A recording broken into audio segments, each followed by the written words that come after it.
Before the opening bell, U.S. indices ended in the green on Tuesday ahead of the Federal Reserve's monetary policy meeting. Market expectations call for a 25 basis point rate cut. Those expectations are at 47.3%, and there's also the chance of no change. That's at 52.7%. This all according to the CME Group's FedWatch tool.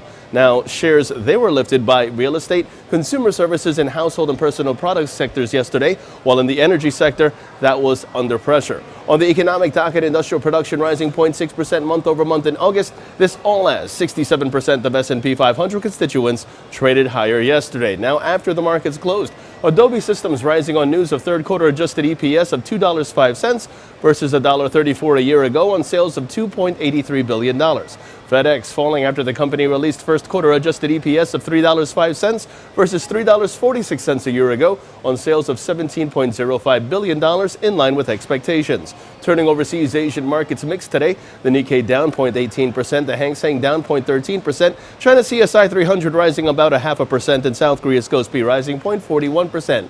European markets, they are mostly flat, and U.S. futures call for a slightly negative start.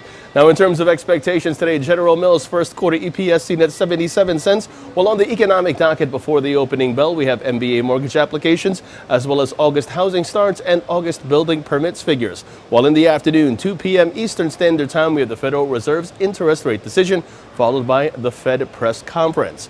Taking a look at the markets, the SP 500 is where we begin.